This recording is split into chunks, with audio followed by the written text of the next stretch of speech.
Which fictional character do you think has the most iconic vehicle? By which I mean you can look at the vehicle and immediately know who is driving it. So, like, yeah, while Maverick from Top Gun is known for flying an F 14 Tomcat, you don't see an F 14 Tomcat and think Maverick must be flying that. No, I would think it's Iceman. He's a way better pilot. Contrast that to this, and you know exactly who's driving this vehicle. It's Scooby and the gang. And the other thing that this has going for it is that it is a named vehicle. It's not just the van, it's the Mystery Machine. Same as the Ecto-1, famously driven by the Ghostbusters. You know who's driving that.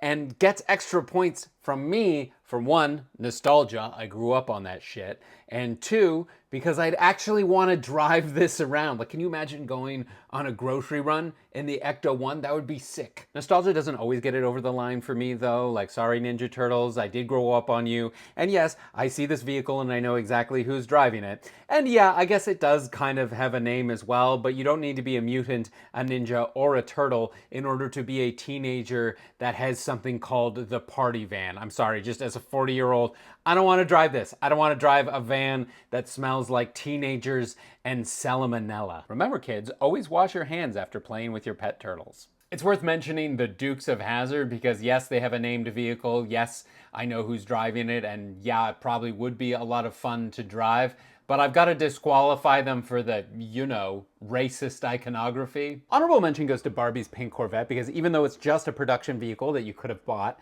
at that time in that color, and even though it doesn't really have a name, I've only ever heard it called Barbie's pink Corvette. If I was ever out and saw a pink Corvette, I would be like, Barbie! And would I drive it? Of course I would. I would drive it proudly. I'd be like, my astronaut veterinarian, doctor, gymnast wife bought this for me. But I think the clear winner for me has got to be the Batmobile. Which one? It doesn't matter because you look at any of these and it so clearly belongs to Batman, even without the logo, right? Like, it's sort of insane that they've maintained this aesthetic over all these decades and all these iterations to the point where you just look at one of these and you say to yourself, that clearly belongs to some sort of Bat-adjacent man. And would I drive the Batmobile? Hell yes, I would. I wouldn't want to parallel park any of them. If I take it to the mall, I'd definitely take up more than one spot, and you know, not a lot of room for luggage or passengers, and probably pretty bad on gas